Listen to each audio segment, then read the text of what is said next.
Hermanos, buenos días. Los saludo en el nombre del Señor. Les invito a que abramos la Escritura en el Evangelio según San Juan, capítulo 1.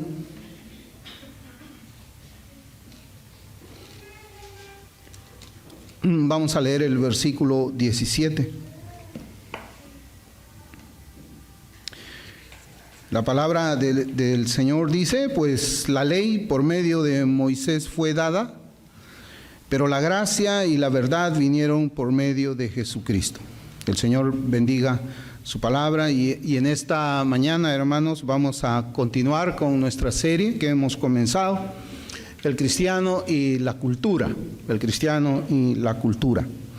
Yo les había comentado de forma extraoficial, o sea, aparte del púlpito, cuando habíamos estado reunidos mientras almorzábamos, que había una especie de pregunta con truco.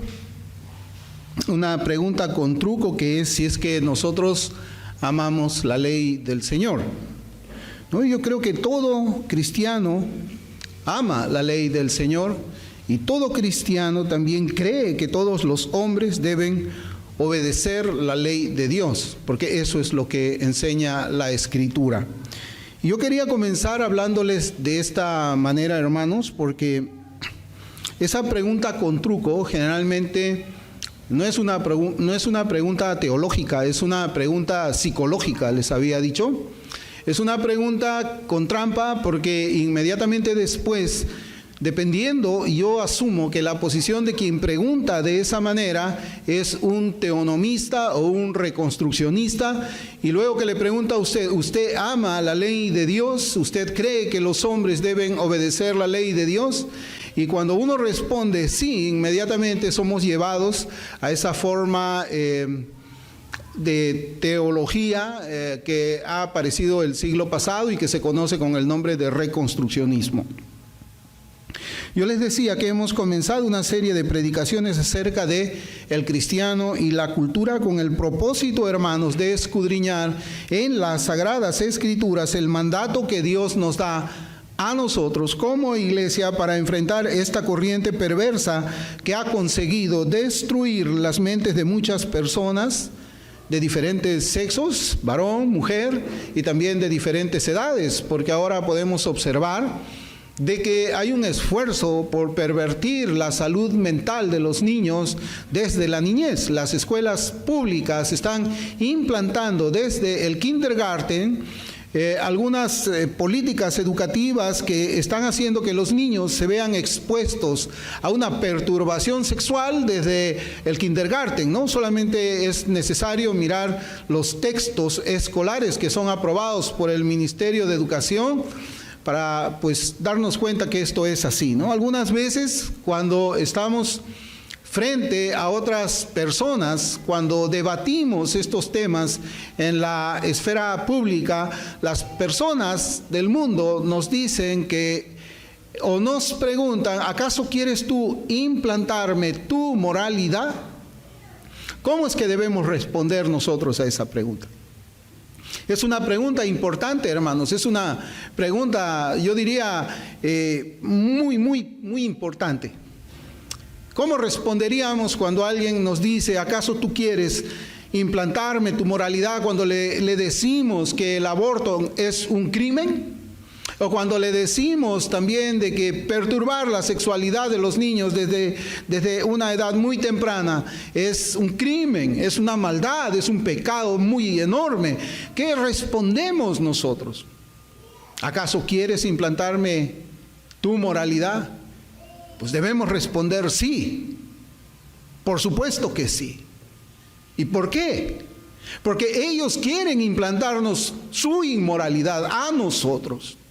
Ellos quieren implantarnos su manera de ver el mundo. Ellos quieren implantarnos sus costumbres pecaminosas para que nosotros no solamente la toleremos, sino que además de eso las aprobemos. Hermanos, si nosotros estamos viviendo tiempos muy peligrosos, donde lo que no se consigue a través de la Constitución se consigue a través del Tribunal Constitucional o de la Corte Suprema. La Constitución defiende la vida, pero la Corte Suprema y el Tribunal Constitucional dicen que el aborto es permitido. Entonces nosotros tenemos, hermanos, que tener posiciones como iglesia y tenemos que preguntarnos qué enseña la palabra del Señor en estas circunstancias. ¿Cuál debe ser mi conducta frente a toda la inmoralidad que está avanzando en el mundo? Muchos creen de que todo esto del LGBT y seguramente muy pronto la aprobación de la pedofilia como una alternativa sexual, seguramente creen de que eso no va a alcanzar a la iglesia del Señor. Hermanos, va a alcanzar a la iglesia del Señor.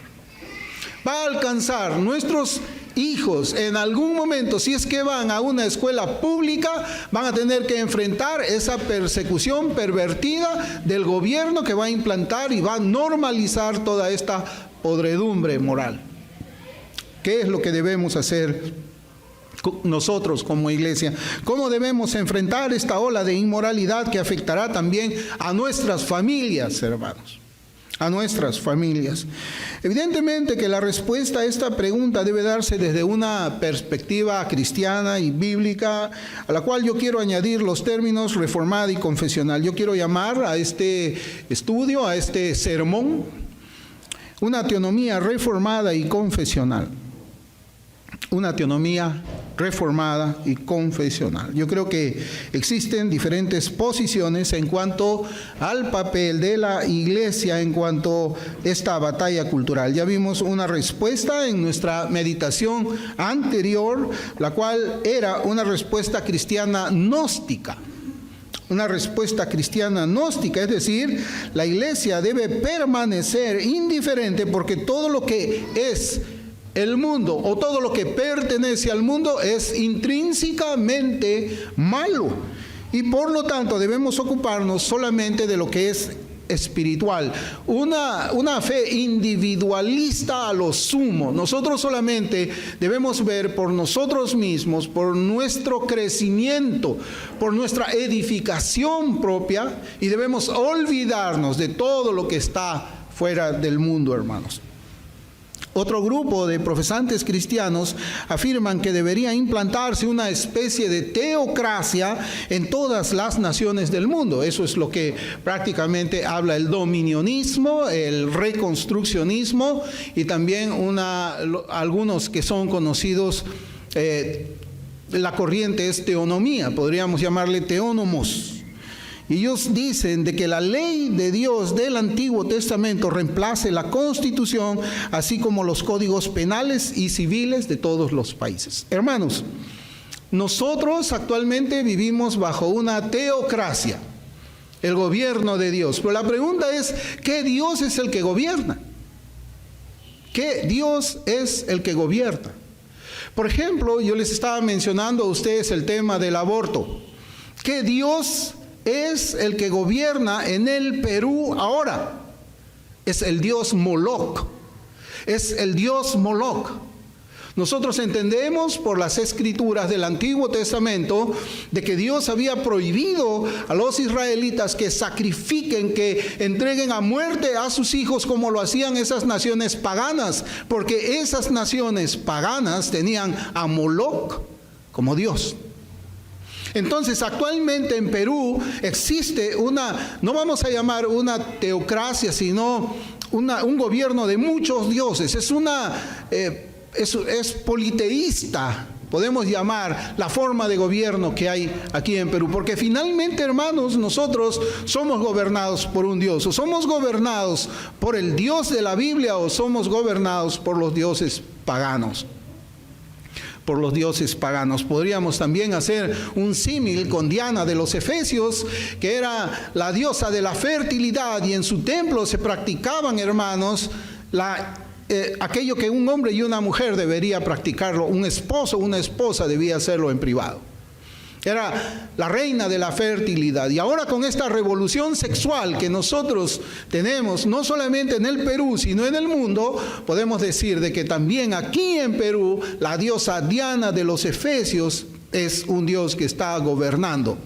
Porque ellos, los que siguen esta revolución sexual, ellos tratan de legalizar sus perversiones en el Congreso, en la Corte Suprema, o también en el Tribunal Constitucional. Y esta mañana meditaremos, pues, hermanos, en el tema una teonomía reformada y confesional.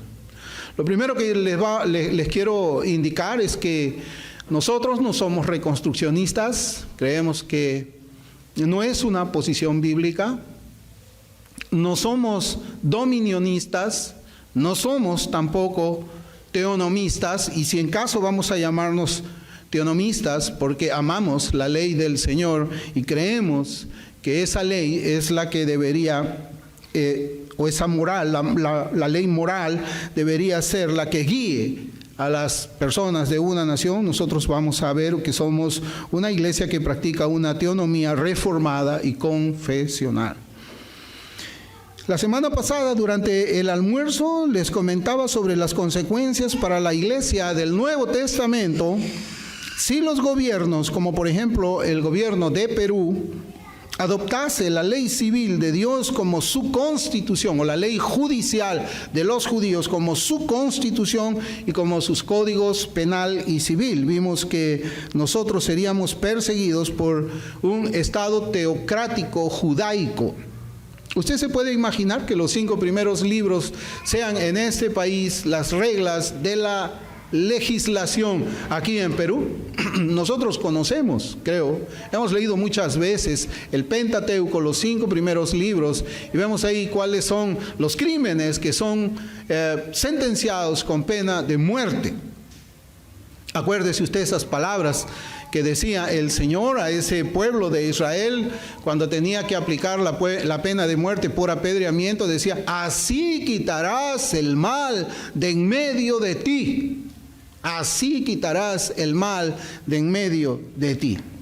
Entonces imaginemos, hermanos, por un momento de que en Perú se aplicase pues ese código civil, ese código penal, que ya sabemos cuáles son sus sanciones en cuanto al adulterio, por ejemplo. Esta idea de un gobierno teocrático implantando la ley civil de los judíos no es algo que estoy inventando. Por ejemplo, el doctor Greg Bahnsen, no sé si han escuchado o han leído algo del doctor Greg Bahnsen, en el capítulo 22 de su libro La teonomía en la ética cristiana, en la ética cristiana, él escribe lo siguiente como suma del libro. Hermanos, tal vez alguno de ustedes ha visto que en mi red social yo había publicado de que iba a predicar una teonomía reformada y confesional. Yo prefiero, hermanos, leer los libros. Yo no soy muy aficionado a leer solamente un artículo de 5 páginas o 10 páginas, cuando me habla de un libro que, por ejemplo, puede tener 400 páginas. Y eso es algo que les voy a comentar después. Yo prefiero leer un libro antes que mirar un audio o un video en Facebook y poder sacar las conclusiones y traer aquí a este púlpito las ideas de cada autor y exponerlas como los autores dicen. No como yo creo o como cree la persona de quien yo estoy leyendo un resumen del libro. Entonces, el doctor Greg Bahnsen, yo quiero que presten atención cómo es que él habla, o cómo es que él escribió en ese libro que se llama La teonomía en la ética cristiana. Es un libro que está en inglés, yo lo he traducido esta parte al español. Y él dice como suma o como resumen, dice: ahora estamos en condiciones de responder la pregunta planteada en la introducción de esta sección. ¿Debe el magistrado civil obedecer y hacer cumplir la ley de Dios tal como se encuentra en el Antiguo Testamento? Particularmente las sanciones penales. Se ha observado que cada detalle de la ley de Dios, tal como fue revelada en el Antiguo Testamento, tiene validez permanente hoy, porque Cristo ha confirmado esa ley en detalle exhaustivo para la era entre sus advenimientos. Mateo 5, 17, 19. En consecuencia, la ley para la sociedad actual es la misma ley que la ley del Antiguo Testamento, y los funcionarios del Estado son responsables hoy, tal como en el antiguo Israel, de hacer cumplir la ley de Dios. ¿Ustedes qué piensan de eso? No es un libro muy antiguo, No le he puesto acá la fecha, pero no es un libro muy antiguo. Él dice cosas que yo he subrayado y he puesto con negrita en mis notas. Él dice: se ha observado que cada detalle de la ley de Dios, tal como fue revelada en el Antiguo Testamento, tiene validez permanente hoy, en detalle exhaustivo. La ley para la sociedad actual es la misma que la del Antiguo Testamento. Bueno, hermanos, ¿qué le pasaría a nuestra iglesia si en Perú se aplicase esta teocracia fundada en las leyes judiciales o civiles judías del Antiguo Testamento en detalle exhaustivo? ¿Qué pasaría? Bueno, la respuesta es que todos nosotros seríamos perseguidos por el Estado. Y uno dice, ¿pero cómo? ¿Cómo la iglesia de Cristo podría ser perseguida si es que el Pentateuco se convierte en el código civil y en el código penal de nuestra nación? ¿Cómo es eso posible? Bueno, vamos a ver, hermanos, con ejemplos prácticos que podemos sacarlos de algunas hipótesis negadas, para poner un ejemplo aquí con nuestra iglesia. Supongamos que algún profesante que asiste a una iglesia local tiene una relación amorosa con su madrastra. Es un ejemplo bastante feo. ¿Qué pasaría, hermanos, si es que en una iglesia local uno de los miembros de esa iglesia mantiene una relación amorosa, íntima, con su madrastra, con la mujer de su padre? ¿Qué es lo que manda, como en las palabras de Greg Bansen? ¿Qué es lo que manda exhaustivamente la ley? ¿Qué es lo que manda particularmente en las sanciones penales? Bueno, eso lo encontramos en Levíticos 20:11. En Levíticos 20:11, y voy a leer de la versión de la Biblia de las Américas, dice: si alguno se acuesta con la mujer de su padre, ha descubierto la desnudez de su padre, ciertamente han de morir los dos, su culpa de sangre sea sobre ellos. Entonces, ¿cuál, hermano, sería, de acuerdo a la ley antigua, la ley judicial de ese pueblo judío, para el caso presente de la iglesia que se encuentre pues con un miembro que está en amoríos con su madrastra? La muerte. Es la muerte. Así de simple. Y no necesitamos, hermanos, aquí mayor interpretación. Pero ¿qué cosa es lo que nos ordena el Señor por medio de la pluma del apóstol Pablo en un caso como ese? Para la iglesia del Nuevo Testamento, ya olvidémonos, dejemos atrás, hermanos, la ley judicial. La ley judicial dice, tienes que matar a los dos. Pero ¿qué cosa es lo que dice Pablo en una situación exactamente igual para la iglesia del Nuevo Testamento? En 1 de Corintios, capítulo 5, versículos del 11 al 13, voy a leer, dice la Escritura: más bien os escribí que no os juntéis con ninguno que, llamándose hermano, fuere fornicario o avaro o idólatra o maldiciente o borracho o ladrón. Con el tal ni aun comáis, porque ¿qué razón tendría yo para juzgar a los que están afuera? O los que están fuera. No juzgáis vosotros a los que están dentro, porque a los que están fuera Dios juzgará. Quitad pues a ese perverso de entre vosotros. Aquí Pablo no está invocando la ley del Antiguo Testamento y le está ordenando a la iglesia en Corinto que tomen a ese infractor, a ese pecador, y lo apedreen. No.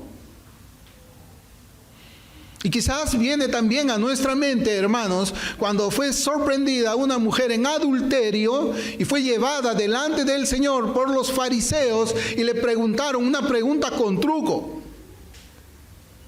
Una pregunta para hacerle pisar el palito al Señor. Le pusieron delante la mujer y le dijeron, bueno, la ley de Moisés dice que a esta mujer que ha sido encontrada en adulterio, ¿qué cosa? Muera por apedreamiento. ¿Qué dices tú? Moisés dice esto, ¿qué dices tú? ¿Y qué le dijo el Señor? Bueno, el que esté sin pecado, que tire la primera piedra. Que tire la primera piedra. Hermanos, volviendo a la instrucción que tiene el apóstol Pablo, vemos pues que esa es la instrucción del Señor, porque esa es la palabra del Señor, no es la palabra de Pablo, es la palabra del Señor en el Nuevo Testamento para la iglesia. Y el Señor ordena que cuando ocurre un caso así, la iglesia debe actuar de una manera diferente a cómo es que actuaba ese pueblo étnico en el pasado. La iglesia lo que tiene que hacer es excomulgar a esa persona. Excomulgarla. Cuando un miembro cae en el pecado de adulterio, no se le debe de apedrear, se le tiene que llamar a un proceso disciplinario conforme Mateo 18. Pero ¿cuál sería, hermanos? Y aquí viene el punto para seguir en nuestro ejemplo de un gobierno peruano que está implantando la ley judicial o civil de Moisés aquí en Perú. ¿Cuál sería la reacción del gobierno? Porque esta iglesia, en una hipótesis negada, no ejecutamos literalmente lo que dice la ley, el código civil. Claro, porque el Código Civil peruano diría, ese hombre tiene que morir apedreado. Y nosotros decimos, no, ese hombre tiene que ser excomulgado de la iglesia. ¿Qué nos diría el gobierno? ¿Estaríamos nosotros en desacato a la autoridad por no matar al inmoral? ¿Estaríamos en desacato por no cumplir la ley civil? Yo creo que desobedecer la ley de Moisés nos pone a nosotros también bajo las sanciones de la ley de Moisés. ¿Usted se da cuenta? Ok, esa iglesia no obedece lo que Moisés dice, entonces esa iglesia debe ser sancionada de acuerdo con la ley de Moisés. Por lo tanto, la iglesia tendría que ser perseguida por un Estado teocrático que afirma la ley de Moisés en cada detalle exhaustivo, de acuerdo a las palabras del doctor Greg Bansen. Pero cuando Pablo dice, quitad a este perverso de entre vosotros, no está diciendo lo mismo que Moisés. No dice lo mismo que Moisés. Moisés exigía la pena de muerte, mientras que bajo el nuevo pacto, fuera de la teocracia del Israel étnico, el castigo es la excomunión. Entonces, hermanos, vemos que hay implicaciones prácticas imposibles para una iglesia que viva bajo la teocracia, que pone en práctica la ley judicial o civil del Antiguo Testamento. Hermanos, cuando escuchamos hablar del término teonomía, yo creo que lo hemos oído, debemos tener nosotros mucho cuidado. Mucho cuidado. Este término es la unión de dos palabras, teos y nomos. Teonomía, teos, nomos. La primera significa Dios y la segunda significa ley. O sea, teonomía significa la ley de Dios. Y debemos tener mucho cuidado porque hay un segmento de profesantes que enseñan que los principios bíblicos dados en la ley civil o judicial de Moisés deben ser aplicados a la sociedad contemporánea de una manera en que se exprese el dominio de Cristo en las naciones. Pero eso es algo que no podría llamarse el dominio de Cristo en las naciones, tendría que ser el dominio de Moisés en las naciones. Entonces tenemos que tener siempre, hermanos, mucho cuidado cuando nosotros leemos o hablamos esta palabra, ¿no? Tristemente vivimos ahora en tiempos así. Hay una batalla por el lenguaje también. Ahora, cuando usted conversa con alguien y le pregunta, ¿tú crees en la teonomía? Yo tendría que decir, defíneme tú lo que entiendes por teonomía para saber si yo estoy de acuerdo contigo. Las palabras ya no significan lo que antes significaban.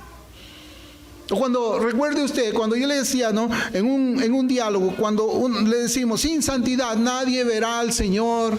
¿Estás de acuerdo cuando le preguntamos tal vez a un creyente carnal, Él tiene que decir que está de acuerdo. Pero ¿cuál va a ser su ruta de escape? Su ruta de escape va a ser que él diga, bueno, yo estoy de acuerdo contigo, sin santidad nadie verá al Señor, pero ¿qué entiendes tú por santidad? Y el debate va a ser en la definición de la palabra santidad, y ahí va a decirte, no, pues yo no creo como tú. Santidad para mí es esto y para ti es esto. Entonces la interpretación del versículo va a ser diferente. Tenemos que tener mucho cuidado. Tristemente, hermanos, eso ocurre en el mundo, pero en la iglesia también.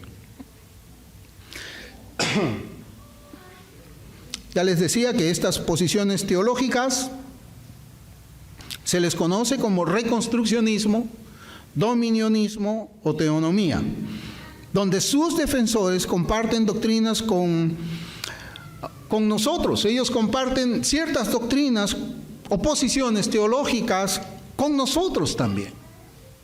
Por ejemplo, la autoridad e inerrancia de la Biblia. Nosotros creemos en eso, ellos también lo creen. La soberanía de Dios, ellos también la creen, al igual que nosotros. La soberanía de Dios no solamente en la salvación de los pecadores, sino en toda la esfera de la vida y el pensamiento. También compartimos con ellos el señorío y la autoridad continua de Cristo. O sea, hermanos, vivimos en tiempos en que debemos de tener mucho cuidado. A veces es mejor mirar nuestras diferencias que las cosas que tenemos en común o lo que creemos igual. Es mejor buscar y mirar a ver en qué me diferencio de él o de ella o de este pastor.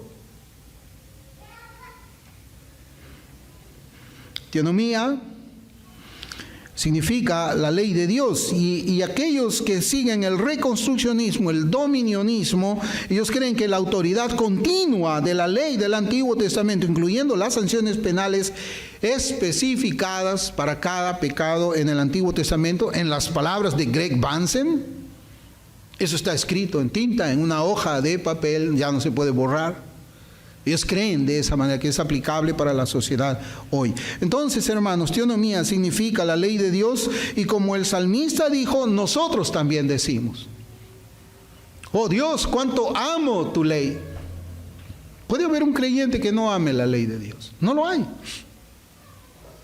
Nosotros, igual que el salmista, corren ríos de agua por nuestros ojos cuando vemos que los incrédulos no obedecen la ley del Señor.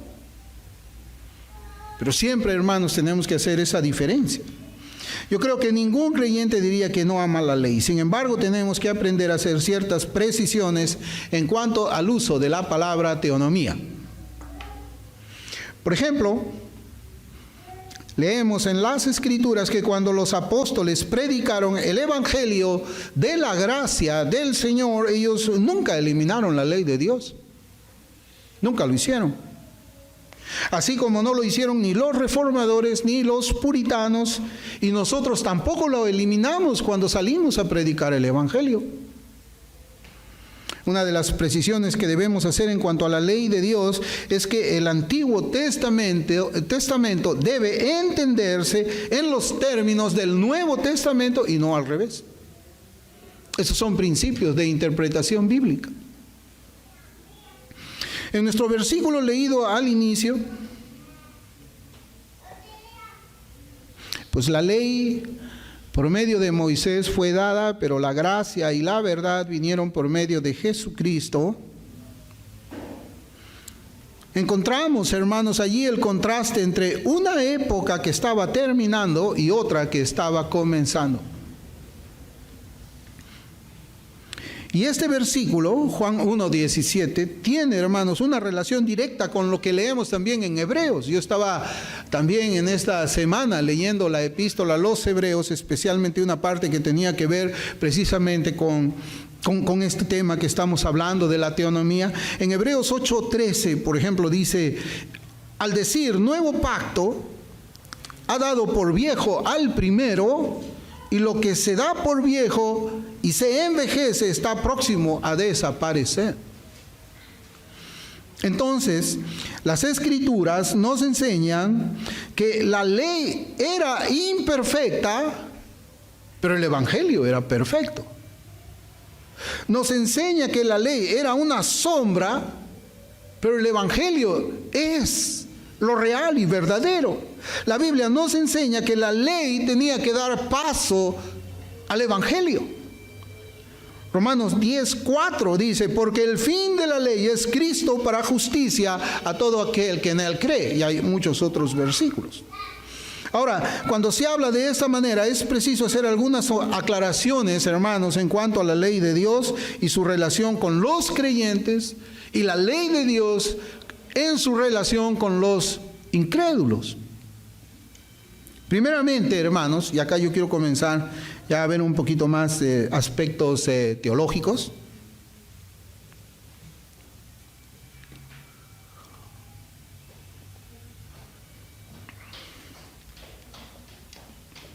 Primeramente, hermanos, la ley de Moisés era de tres tipos. ¿Ya? La ley de Moisés era de tres tipos. En las palabras de James Durham, y también usted lo va a encontrar en su teología sistemática de Louis Berkhof, pero estoy citando también a otros teólogos, a otros ministros de los siglos atrás, ¿no? Era de tres tipos: ceremonial, judicial y moral. Ceremonial, judicial o civil y moral. La ley ceremonial consistía en ritos, las ordenanzas y las sombras tipificando a Jesucristo en sus padecimientos, a la que se puso un completo final por medio de la muerte de Cristo. Un ejemplo de la ley ceremonial, nosotros podemos ver, por ejemplo, la celebración o cuando un judío llevaba un cordero para que sea expiado vicariamente, ¿no? Por él. Esa era la ley ceremonial, por ejemplo, ¿no? Y eso era una sombra de Cristo, porque Cristo es el Cordero de Dios que quita el pecado del mundo. Luego, la ley judicial o la ley civil, que se refiere a los judíos como nación y como comunidad peculiar, una comunidad peculiar siendo hecha y adaptada para ellos como en una entidad política en particular, y todas esas leyes judiciales, especialmente estas de jure practicari, cesan con el cese de la nación y el gobierno israelita. Acuérdese que el Señor le da la ley de Moisés al pueblo de Israel, a ese pueblo étnico, a ese pueblo especial. Y cuando ese pueblo desaparece, esa ley judicial también desaparece. Eso es lo que usted va a encontrar también en la sistemática de Berkhof, de Charles Hodge, en los escritos de Juan Calvino, en cualquier teólogo reformado. Y por último está la ley moral, que están recogidas en el Decálogo y se llaman las 10 palabras o los 10 mandamientos que Dios habló y entregó. Esa es la ley moral que ha sido confirmada en el Nuevo Testamento, en los escritos de los apóstoles y en los escritos de los evangelios. Es decir, hermanos, nosotros como iglesia todavía debemos de obedecer la ley moral de Dios. Todavía deberíamos obedecer la ley moral de Dios. Y esto lo voy a explicar cómo es que debemos obedecerlo en un momento. Entonces, las leyes ceremonial y judicial ya terminaron y no son de observancia obligatoria para nosotros los creyentes. En segundo lugar, veremos lo que se conoce como los 3 usos de la ley. Ya hemos visto que la ley es de 3 tipos, pero la ley también tiene 3 usos, los cuales se encuentran según las palabras de Louis Berkhof. Ahora voy a citar a Louis Berkhof. Está, por ejemplo, primero, el uso de la ley moral, la ley del Antiguo Testamento y la ley judicial también, porque vamos a ver cuál es ahí la diferencia. Tiene un uso político o civil. La ley sirve para frenar el pecado, esa ley sirve para frenar el pecado y promover la justicia. Considerada desde este punto de vista, la ley presupone el pecado y es necesaria a causa del pecado.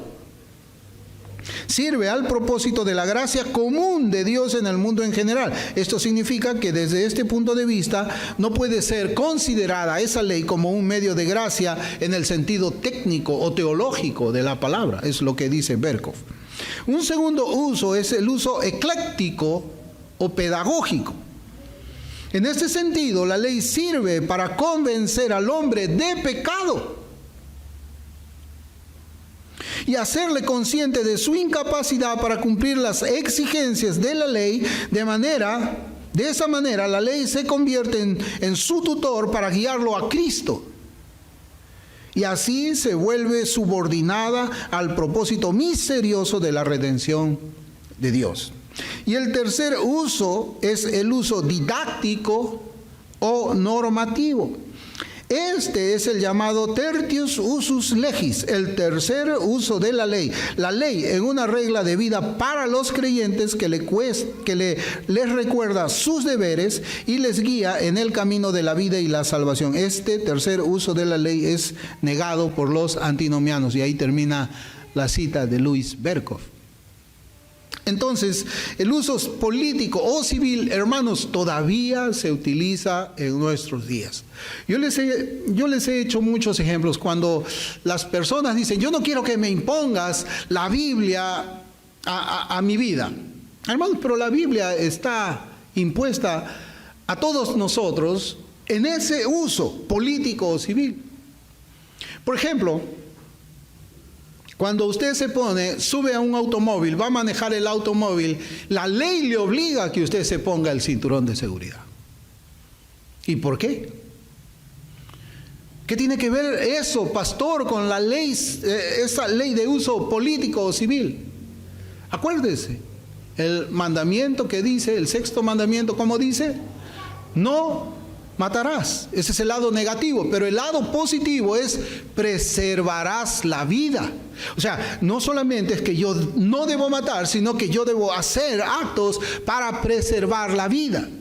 Y hemos hecho el ejemplo también de las leyes de tránsito. ¿Por qué en una zona escolar tenemos que manejar el automóvil a 20 kilómetros por hora? Para proteger la vida de los niños que están allí. Eso es el cumplimiento del sexto mandamiento y que es utilizado por los gobiernos civiles para proteger la vida de los ciudadanos. Ese es un uso civil de la ley. Ese es un uso civil. El uso ecléctico, pedagógico, es cuando salimos a predicar el evangelio o cuando estamos conversando con una persona que dice, yo soy una buena persona. Yo no necesito el evangelio, yo soy una buena persona. Entonces, ¿qué es lo que hacemos ahí? Sacamos, hermanos, de nuestra cajita la ley. Y lo confrontamos su vida con la ley de Dios. ¿Alguna vez has robado? ¿Alguna vez has mentido? ¿Alguna vez has codiciado a una mujer en tu corazón? Ese es el uso que tenemos que hacer de la ley para llevar a esas personas a que puedan tener conciencia de que son pecadores y busquen la salvación en Jesucristo. Y el tercer uso es el uso didáctico, normativo, es para nosotros. Cuando la Escritura dice, en la oración sacerdotal, Cristo dice, Padre, santifícalos en tu palabra es, santifícalos en tu verdad, tu palabra es verdad. Ok, pero ¿cómo me santifico? ¿Qué es lo que debo hacer? ¿Qué es lo que no debo hacer? ¿Cómo? Porque el proceso de santificación, hermanos, es ser transformado de gloria en gloria a la imagen de Cristo. Cristo obedeció la ley y yo también obedezco la ley, no para salvación, sino para santificación. Yo no obedezco porque en Cristo yo he sido declarado justo. Soy posicionalmente santo, porque si usted observa esa carta a los Corintios que habíamos mencionado, Pablo le dice a los santos que están en Corinto, eso es la santificación posicional, pero también hay una santificación progresiva. Cuando nosotros somos cristianos y somos bebés en Cristo, no se nos ve mucha santidad, no se nos ve mucha madurez, no se nos ve una fe súper fuerte. ¿Cómo es que conseguimos eso? ¿Por medio de qué? De ser transformados a la imagen de Cristo, por medio de ser santificados, ese proceso de santificación. ¿Y qué usamos nosotros? ¿O qué es lo que Dios nos provee para santificarnos? Los 10 mandamientos, el decálogo, no para salvación.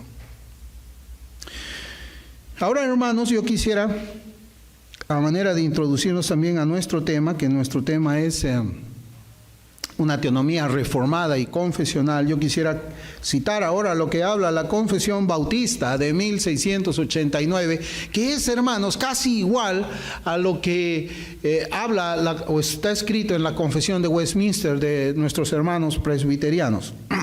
En el capítulo 19 de la Ley de Dios, así se llama el capítulo 19 de la Ley de Dios, en el párrafo 3 y 4 voy a leer, dice: además de esta ley, comúnmente llamada ley moral, agradó a Dios dar al pueblo de Israel leyes ceremoniales que contenían varias ordenanzas típicas en parte de adoración, prefigurando a Cristo, sus virtudes, acciones, sufrimientos y beneficios, y en parte proponiendo diversas instrucciones sobre los deberes morales. Todas aquellas leyes ceremoniales, habiendo sido prescritas solamente hasta el tiempo de su reforma, cuando fueron abrogadas y quitadas por Jesucristo, el verdadero Mesías y único legislador, quien fue investido con poder por parte del Padre para ese fin. Acá nos habla de la ley moral y la ley ceremonial, y está ratificando lo que estamos leyendo de los puritanos, ¿no? La confesión dice que esa ley ceremonial se acabó en Jesucristo. Jesucristo la cumplió. El párrafo 4, mire cómo habla de la ley judicial, que la confesión le llama la ley civil. Dice: Dios también le dio a los israelitas diversas leyes civiles que acabaron cuando acabó aquel pueblo como Estado. Esa ley judicial civil, acá se confirma por medio de esta confesión, que es la que nosotros afirmamos, que le fue dada a ese pueblo especial, a ese pueblo étnico, a ese pueblo que estaba ahí viviendo en la tierra prometida. Y acabó esa ley judicial o esa ley civil cuando ese pueblo también terminó. Dice: no siendo ahora obligatorias para nadie en virtud de aquella institución, siendo solamente sus principios de equidad, y eso anótelo, hermano, principios de equidad utilizables en la actualidad. Y esta, hermanos, es la diferencia entre el pensamiento del doctor Greg Bansen en cuanto al uso de la ley civil dada a los judíos contra el pensamiento reformado y confesional. Ya cité a los reformadores, algunos puritanos, cómo es que ellos entendían la ley civil y cómo es que la confesión entiende el uso de esa ley civil o judicial. Y es completamente distinto a lo que enseña o ha enseñado el doctor Greg Bansen. Él afirmó lo siguiente: se ha observado que cada detalle de la ley de Dios, tal como fue revelada en el Antiguo Testamento, tiene validez permanente hoy. Porque Cristo ha confirmado esa ley en detalle exhaustivo. Estoy repitiendo lo que leía hace un momento. Para la era presente, para la era entre sus advenimientos, o sea, su primera venida y su segunda venida. Mateo 5, 17 y 19. En consecuencia, la ley para la sociedad actual es la misma que la del Antiguo Testamento, y los funcionarios del Estado son responsables hoy, tal como en el antiguo Israel, de hacer cumplir la ley de Dios. Esto que dice, que se conoce como la teonomía, es completamente distinto al pensamiento reformado y es opuesto a lo que enseñan las confesiones reformadas. Las confesiones reformadas hablan de principios de equidad utilizables en la actualidad. Nosotros creemos, hermanos, que la ley civil o judicial acabó cuando acabó Israel como Estado. No me refiero al estado actual, porque el estado actual de Israel, hermanos, y esa es una disputa que nosotros hasta ahora estamos viendo con motivo de ese conflicto que ellos tienen, hermanos, es más depravado que el Perú. Es mucho más depravado. Existen, es cierto, unos poquísimos judíos ortodoxos que todavía ellos están esforzándose por guardar el Antiguo Testamento. Pero en su mayoría, hermanos, Ellos tienen el mes del LGBT, igual que en los Estados Unidos. Ellos pues son condescendientes con esa clase de inmoralidad. La ley protege esa inmoralidad. Entonces no vamos a pensar, ¿no?, de que este pueblo de Israel o esos ciudadanos israelitas no los vamos a comparar pues con los fariseos o los saduceos o los escribas, ¿no?, del tiempo que fueron escritos los evangelios. Y mucho menos con el tiempo de Jeremías, de Isaías, ¿no? Es una sociedad completamente pagana, ¿no? Entonces, eso, hermanos, esa ley civil terminó con ese pueblo, ¿no? No siendo ahora obligatorias para nadie en virtud de aquella institución, y como les repito, siendo solamente sus principios de equidad utilizables en la actualidad. Entonces, ¿qué son los principios de equidad utilizables en la actualidad? ¿Qué son?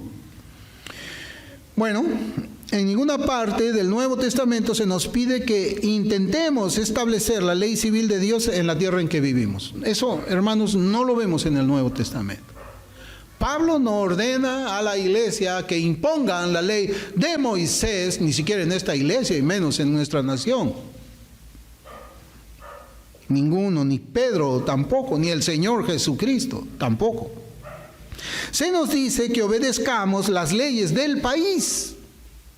Eso es lo que nos dice, hermanos, el Nuevo Testamento. 1 Pedro 2, 13, 17, Romanos 13, del 1 al 7, Tito 3, 1. Que a menudo no son las mismas que la ley de Dios. Eso es lo que entendemos. No son las mismas. Hay una excepción en esta llamada a la sumisión a las leyes de la tierra, porque eso es lo que dice Pablo, que debemos someternos a las autoridades, pero con una excepción. ¿Cuál es esa excepción? Cuando las leyes del país nos obligan a hacer cosas que van contra la ley de Dios, debemos desobedecerlas. Debemos desobedecerlas. Y más adelante yo quiero predicarles también a ustedes cuál es la enseñanza o la posición de los reformadores antiguos en cuanto a la respuesta de la iglesia o del cristiano a un gobierno tirano. A un gobierno tirano. Las leyes civiles judías, hermanos, no son inútiles. No son tampoco irrelevantes, a pesar de que hayan pasado y estén vencidas. En cambio, es importante que aprendamos a extraer de ellas los valores morales que no expiraron con la situación de aquel pueblo. Dios sigue aborreciendo el incumplimiento de sus mandamientos. Y no creo que Dios se disguste por los gobiernos que aplican la pena de muerte, por ejemplo, por asesinato a aquellas personas que pues se les ha comprobado que ya están tan perturbados mentalmente que no solamente basta con quitarlos de la sociedad y encerrarlos en una prisión, sino también deben de ser puestos a muerte. Personalmente yo creo que aquí en Perú también para algunos casos debe aplicarse la pena de muerte. No es pecado, no es pecado. No lo es, hermanos. Lo que sí vemos en la Escritura, que es nuestro deber cumplir con las leyes ya establecidas y abstenernos de hacer cumplir la ley civil que Israel recibió, ¿no? El gobierno civil está autorizado por Dios para usar la espada. Dice la Biblia en Romanos 13:4, porque es servidor de Dios para tu bien, pero si haces lo malo, teme, porque no en vano lleva la espada, pues es servidor de Dios, vengador para castigar al que hace lo malo. Romanos 13:4. Pero sabemos nosotros también que estos gobiernos pues se han querido desligar de Dios. Algo que tenemos que entender, hermanos, es que hay tres instituciones que Dios ha instituido, perdón la redundancia.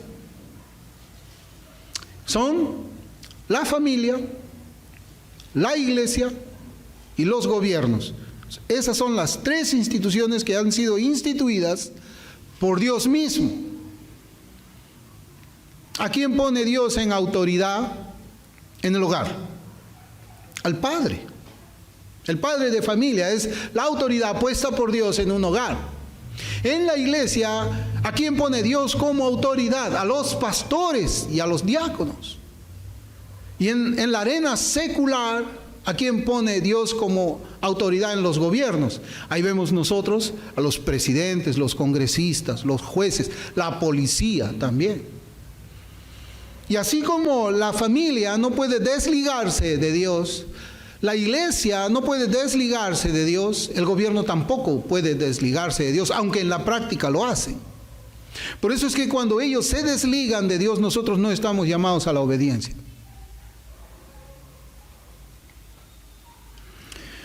Hermanos, aunque las penas físicas y terrenales de la ley judicial judía ya no son de observancia para nadie, eso no significa que Dios haya cambiado su estándar moral.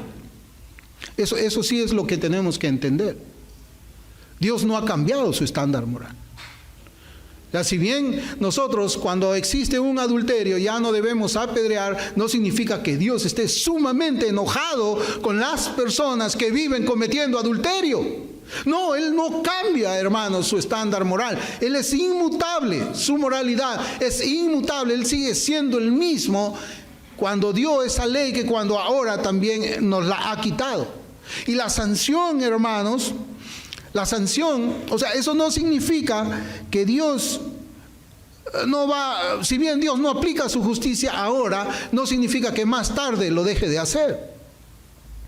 Eso no significa. No solamente a los adúlteros, sino a todo aquel que desprecie el Evangelio, que desprecia al Señor Jesucristo. Y esa es una llamada para ver, hermanos, cómo es que estamos nosotros también. Otro ejemplo de los principios de equidad utilizables en la actualidad, además del proporcionado, porque cuando hablamos nosotros acerca de ese hombre que estaba viviendo con la mujer de su madre, ahí vimos lo que se conoce como principios de equidad. 1 Corintios 9, del 7 al 10, dice: ¿quién fue jamás soldado a sus propias expensas? Mire cómo va a citar Pablo la escritura del Antiguo Testamento, o sea, esa ley judicial o civil. Mire cómo lo va a citar. 1 Corintios 9, 7 y 10. ¿Quién fue jamás soldado a sus propias expensas? ¿Quién planta una viña y no come de su fruto? ¿O quién apacienta el rebaño y no toma la leche del rebaño? ¿Digo esto solo como hombre? ¿No dice esto también la ley? Mire, ahí está citando. ¿No dice también esto la ley? Porque en la ley de Moisés está escrito: no pondrás bozal al buey que trilla. ¿Dice eso o no dice eso la ley de Moisés? Sí lo dice. No pondrás bozal al buey que trilla. ¿Tiene Dios cuidado de los bueyes? ¿O lo dice enteramente por nosotros? Pues por nosotros se escribió. Porque con esperanza debe arar el que ara, y el que trilla con esperanza de recibir del fruto. Hermanos, aquí nosotros vemos que Pablo cita una ley civil o una ley judicial acerca de los animales. Está en Deuteronomio 25:4. Y lo que hace el apóstol es recoger el principio que enseña esa ley judicial o civil. Por eso yo les digo, no es que esas leyes hayan cesado, hay principios ahí que son que sirven, hermanos, para que nosotros nos formemos primeramente una idea de cómo es el carácter santo de Dios, pero también hay principios para la vida práctica de nosotros. Y el principio de esa ley es que a una persona se le debe pagar lo que le corresponde por el trabajo que realiza. Y el versículo lo confirma. Dios tenía en mente al hombre cuando dio ese mandamiento. Así dice la Escritura. En primera de Timoteo, capítulo 5, versículo 18 dice: pues la Escritura dice: no pondrás bozal al buey que trilla, y digno es el obrero de su salario. Otra vez Pablo cita ese mismo versículo. Y el Señor también lo cita, hermanos. En Lucas capítulo 10, versículo 7 dice: y posad en aquella misma casa, comiendo y bebiendo lo que os den, porque el obrero es digno de su salario. No os paséis de casa en casa. El Señor también cita esa ley judicial. Extrae, hermanos, el principio es de que todo trabajador debe recibir su remuneración. En el ámbito secular y también en el ámbito espiritual. Hermanos, todo creyente ama la ley de Dios, pero también debemos hacer las distinciones que nos enseña la Biblia y que los reformadores interpretaron con relación a la ley de Moisés. Tenemos que hacer esa distinción. Es cierto, hermanos, que las cosas se ven muy mal en el mundo, muy mal. Ya les voy a comentar un poco más a la hora del almuerzo. Pero nosotros estamos no para buscar que se implante la ley judicial a todas las naciones, sino para que cada uno sea la sal y la luz del mundo para influir en nuestra ciudad. El Señor ha dicho, nosotros somos la sal de la tierra y la luz del mundo. La sal que ataca la corrupción, somos la sal para atacar esa corrupción moral que está allá afuera. Y somos la luz del mundo para llevar la luz del Evangelio de Jesucristo a todo el que vive en tinieblas. Y yo creo que ahí hay un orden, siempre les he dicho. En este tiempo que estamos en una especie de post-cristiandad, o sea, ya las personas no les importa a Dios para nada. Ellos ya tienen su mente lavada, ha sido lavada por todas estas ideologías que nacieron en la escuela de Frankfurt y que han avanzado de una manera sorprendente por todo el mundo.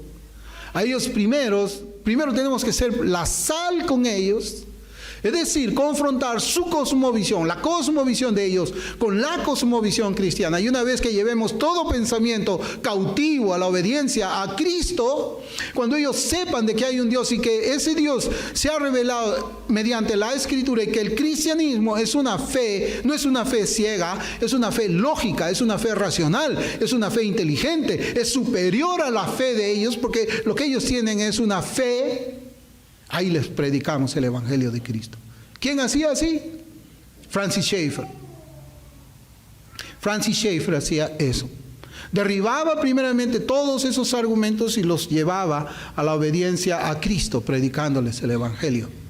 Y yo, hermanos, me he sentido muy conmovido cuando he visto testimonio de personas que fueron ateos y agnósticos y que por el ministerio de Francis y de Edith Schaeffer, ellos encontraron a Jesucristo, encontraron respuesta a todas esas preguntas trascendentales de la vida. Y Francis Schaeffer, iluminado por Dios, el Señor le dio ese talento, pudo mostrarles a ellos que el cristianismo es superior.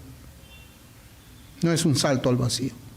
Entonces tenemos que ser la sal, la luz, derribando argumentos y toda altivez que se levanta contra el conocimiento de Dios y llevando cautivo todo pensamiento a la obediencia a Cristo. Hermanos, nosotros amamos la ley de Dios, queremos que todos obedezcan la ley de Dios, pero hablar de una teonomía es hablar algo que no enseña el Nuevo Testamento. En todo caso, tendríamos que pensar en una teonomía, la ley de Dios, en el contexto de los reformadores y en el contexto de nuestra confesión. Vamos a orar.